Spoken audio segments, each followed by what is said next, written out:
Зеленский говорит, что войну пора завершать, а спецпосланник Штатов Уиткоф все же едет на переговоры Украины и России. Недельное перемирие между ними длилось всего 4 дня. Переговоры Вашингтона и Ирана на грани срыва. Кто серьезно настроен воевать, а кто ищет компромисс? До новой ядерной гонки меньше 3 дней. Россия и Штаты остаются без контроля. Даже Медведева ситуация пугает. На премии Грэмми лозунг «Ice Won» стал символом церемонии. Трамп обещает засудить ведущего. ФИФА требует вернуть Россию в мировой футбол. Здесь главные новости. Подпишитесь. Время начать. Зеленский накануне переговоров в Абу-Даби заявил, что войну надо завершать. Рассчитываем и на то, что американская сторона может быть и дальше решительной в обеспечении необходимых условий для диалога. Мероприятия по деэскалации, которые фактически заработали в ночь на прошлую пятницу, помогают достичь доверия людей к процессу переговоров и возможному результату, написал он по итогам встречи с украинской делегацией. В ближайших переговорах в Абу-Даби примут участие американцы, сообщил Владимир Зеленский по итогам встречи с украинской делегацией. Напомним, переговоры состоятся от 4 до 5 февраля. Ранее госсекретарь Рубио говорил, что представителей Вашингтона там на этот раз не будет. Но позже СМИ написали, что на переговоры все же приедет Уиткоф. Журналист издания Axios Барак Равид написал, что Уиткоф 3 февраля будет в Израиле, а потом полетит в Абу-Даби, где пройдет очередной раунд переговоров с Россией и Украиной. Кремль подтвердил перенос переговоров между Украиной и Россией в Абу-Даби на 4 и 5 февраля, о чем ранее заявлял президент Украины Владимир Зеленский. Как поясняют и в Киеве, и в Москве, потребовалась дополнительная стыковка графиков 3 сторон. Второй раунд работы группы по вопросам безопасности был запланирован на минувшее воскресенье, но потребовалась дополнительная стыковка графиков 3 сторон. И сейчас, среда-четверг, действительно, вот этот второй раунд состоится. Он состоится в Абу-Даби, это мы можем подтвердить. Россия вновь нанесла удары по энергетической инфраструктуре Украины. Как сообщил заместитель министра энергетики Артем Некрасов, объявленное ранее энергетическое перемирие фактически продлилось лишь 4 дня. В результате атак без электроснабжения остаются потребители в Харьковской, Сумской, Днепропетровской и Черкасской областях. По словам Некрасова, на поврежденных объектах продолжаются восстановительные работы. Энергетики принимают меры для удержания стабильной работы энергосистемы. Отдельно он сообщил об ударе, нанесенном 1 февраля по Днепропетровской области. Российские дроны атаковали служебный автобус энергетического предприятия рядом с шахтой Терновская в Павлоградском районе. В результате погибли 16 работников шахты. Еще 14 человек получили ранения. В акватории Азовского моря было зафиксировано землетрясение магнитудой 4,8. Эпицентр сейсмического события располагался приблизительно в 82 километрах к северо-западу от Керчи. Подземные толчки произошли в 11:47 по восточноевропейскому времени. Данные о глубине очага пока отсутствуют, однако, по словам очевидцев, колебания ощущались в Крыму, а также в Донецкой, Запорожской и Днепропетровской областях. Официальных сообщений о разрушениях или пострадавших на данный момент не поступало. Сейсмологические службы продолжают мониторинг ситуации в регионе. Иран допускает возможность скорого возобновления переговоров с USA по ядерной программе. Как заявил представитель МИД Ирана Эсмаил Багаи, Тегеран и Вашингтон уже обменялись своими позициями. И сейчас иранская сторона прорабатывает условия возможного дипломатического процесса. По его словам, обсуждение параметров продолжается, и при благоприятном развитии событий диалог может принести конкретные результаты уже в ближайшие дни. Стороны озвучили свои позиции.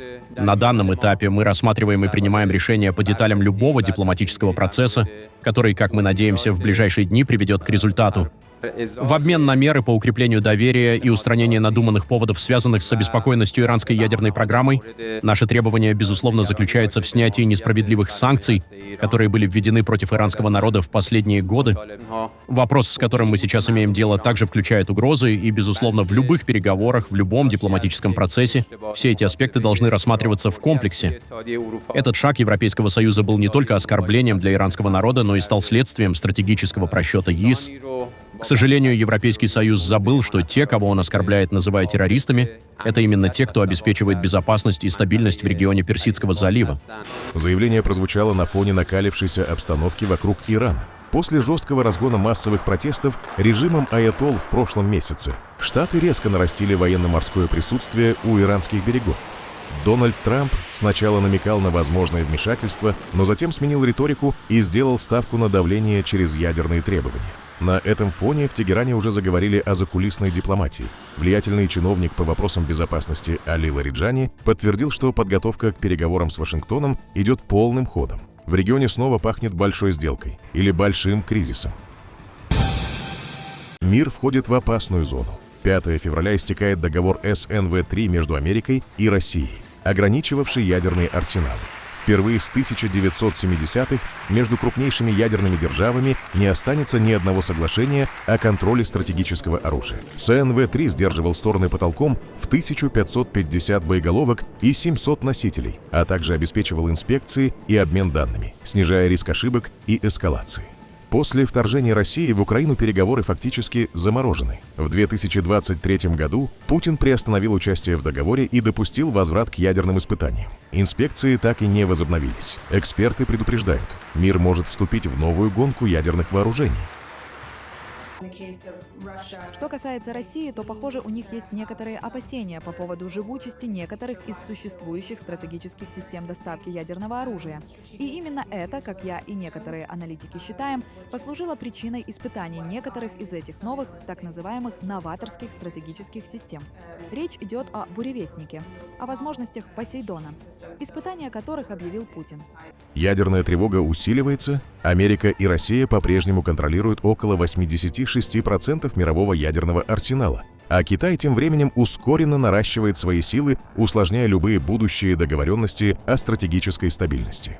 Президент Дональд Трамп заявлял о цели добиться денуклеаризации России и Китая, но Пекин ответил жестко. Участие в переговорах невозможно без равных условий, учитывая меньший масштаб китайского арсенала. В 2023 году Конгресс Вашингтона назвал Россию и Китай экзистенциальной угрозой и допустил сценарий одновременной ядерной войны с двумя державами. Обсуждалось возвращение боеголовок, снятых по договору о мерах по дальнейшему сокращению и ограничению стратегических наступательных вооружений на ядерное дежурство. Говорим именно про отношения между Российской Федерацией и Соединенными Штатами Америки, то достаточно вероятно, особенно с американской стороны. Если мы говорим в целом о мире, то это наращивание уже происходит. На слуху Китайская Народная Республика, но и есть ряд других стран, которые также развивают количественно свои стратегические ядерные силы. США постоянно, у них внутри идет дискуссия о необходимости или ненужности, с другой стороны, наращивания количественного ядерных вооружений, потому что сейчас для них ключевая проблема — это то, что называется проблема трех тел, а именно необходимость сдерживать две сопоставимые страны в ядерном потенциале, Российскую Федерацию и Китайскую Народную Республику, которая по американским прогнозам где-то к середине 30-х годов она, скорее всего, может достигнуть паритета по количеству боезарядов. В то же время между Российской Федерацией и Китайской Народной Республикой нет состояния взаимного ядерного сдерживания. То есть, понятное дело, китайский ядерный потенциал учитывается в том числе и в Москве, и в политике мировой важны потенциалы, а не намерения, но тем не менее Российская Федерация и Китай — это стратегические партнеры, у которых на данный момент и на обозримую перспективу нет причин для того, чтобы переходить в состояние взаимного ядерного сдерживания. Напомним, что именно Россия стала первой и единственной стороной, которая в одностороннем порядке вышла из режима контроля над стратегическими вооружениями. 28 февраля 2023 года Владимир Путин подписал закон о приостановке участия России в договоре о сокращении стратегических наступательных вооружений от 2010 года на фоне эскалации войны против Украины и резкого усиления ядерной риторики Кремля. Тогда же было зафиксировано, что возможное возвращение к выполнению договора зависит исключительно от личного решения Путина. Вашингтон, несмотря на действия Москвы, из соглашения не выходили и продолжали формально соблюдать его положение. Срок действия договора истекает уже 2 суток, после чего мир впервые за десятилетия останется без действующего договора между двумя крупнейшими ядерными державами. Я начал тоже об этом думать. Вот вся моя жизнь, начиная с 1972 года, прошла под зонтиком договора об ограничении стратегических наступательных вооружений, как бы он ни назывался. За почти 60 лет у нас не было ситуации, когда бы стратегические ядерные потенциалы не были ограничены чем-то. А сейчас такая ситуация возможна. Я не хочу сказать, что это сразу означает катастрофу и начнется ядерная война, но это все-таки должно всех настораживать. И вот эти самые часики, которые тикают, они в этом случае, очевидно, должны опять же ускориться, потому что понятно, что вот эти потенциалы, количество боеголовок, развернутых носителей, это лишь способ контролировать ситуацию, но не решить проблему в целом. Но все-таки это способ верификации намерений друг друга. Если хотите, в чем-то, даже при всех издержках, это все-таки элемент доверия. Когда такой договор есть, значит, есть доверие. А когда его нет, значит, доверие исчерпано. И на самом деле, вот то, что мы сейчас в такую ситуацию попадаем, это свидетельство кризиса международных отношений. Это абсолютно очевидно. Депутат Баварского Ландтага от «Альтернативы для Германии» Даниэль Халемба признан судом Вюрцбурга виновным в отмывании денег и вымогательстве. Его приговорили к штрафу в размере 160 дневных ставок по 190 евро, то есть 30 400 евро. По обвинениям в разжигании национальной ненависти и угрозах адвокату депутат был оправдан. Суд признал подсудимого виновным в 3 эпизодах небрежного отмывания денег, а также в совершенном вымогательстве, и назначил общую денежную санкцию в размере 160 дневных ставок по 190 евро каждая. Применялось уголовное право для взрослых. По обвинениям в разжигании национальной ненависти и попытке вымогательства в отношении адвоката из Вюрцбурга депутат Ландтага был оправдан. Приговор еще не вступил в силу. Халемба намерен подавать апелляцию. Прокуратура утверждала, что в июле 2022 года на дне рождения Халембы прозвучала песня неонацистской группы, а также, что он участвовал в переводе крупной суммы за границу и запугивании свидетеля. Сегодня в суде было не правосудие, а кривосудие. Если еще кому-то нужны доказательства, что правосудие политически замотивировано, мы увидели их сегодня. Одни только несвязные политические рассуждения судьи, большинство из которых были неверными, показывают, о чем на самом деле идет речь в этом деле. Речь здесь не шла о нейтральной оценке предъявленных обвинений. Мы будем подавать апелляцию. На этом дело не закончится. Я уверен, что в итоге будет оправдательный приговор. Халемба представляет крайне правое крыло АФД. После избрания в Ландтаг в 2023 году он был задержан, но потом его отпустили, и он продолжает работу в парламенте. На местных выборах в Баварии партия «Альтернатива для Германии» набрала 14,6% голосов, став крупнейшей оппозиционной силой в баварском Ландтаге. Бэд Банни переписал историю Грэмми. Его альбом «The Beat Tirar Mas Photos» получил главную награду – альбом года, став первой в истории победой испаноязычной пластинки в этой категории. 31-летний артист из Пуэрто-Рико обошел Кендрика Ламара и Леди Гагу и в сумме забрал 5 статуэток. Альбом, наполненный любовью к родному острову и карибским корням. Еще до церемонии считался фаворитом после триумфа на Latin Grammy. Получая награду, Бэд Банни посвятил ее мигрантам, тем, кто был вынужден уехать ради будущего. Этот жест оказался не случайным. Артист последовательно критикует миграционные рейды ICE и политику Дональда Трампа, а во время тура даже отказался от концертов в материковой части Америки. Стал одним из символов церемонии. Значки с этой надписью носили многие артисты, включая Джастина Бибера. При этом вечер не ограничился одной сенсацией. Кендрик Ламар забрал 5 статуэток, в том числе за лучший рэп-альбом. Леди Гага победила в поп и танцевальных категориях. А песней года стала Wildflower Билли Айлиш. Уже в следующее воскресенье Бэд Банни ждет новый исторический момент. Он станет хедлайнером шоу в перерыве Супербоула. Это будет его самое масштабное выступление и первый выход на главную сцену страны перед англоязычной Америкой.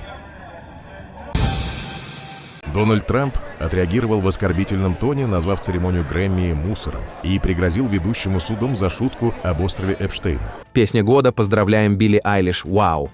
Это премия Грэмми, которую хочет получить каждый артист почти так же, как Трамп хочет получить Гренландию. Что вполне логично, ведь остров Эпштейна исчез, и ему нужен новый, чтобы проводить время с Биллом Клинтоном. Премия Грэмми – это худшее, что может быть, ее практически невозможно смотреть. Ведущий Тревор Ноа, кто бы он ни был, почти такой же плохой, как Джимми Киммел на церемонии вручения премии «Оскар» с низкими рейтингами. Ноа неправильно сказал обо мне, что Дональд Трамп и Билл Клинтон проводили время на острове Эпштейна. Неправда. Я не могу говорить за Билла, но я никогда не был на острове Эпштейна, ни где-то поблизости, и до сегодняшнего вечера, когда прозвучало это ложное и клеветническое заявление, меня никогда не обвиняли в том, что я там был, даже фейковые СМИ. Ноа – полный неудачник, лучше бы он выяснил факты и сделал это быстро.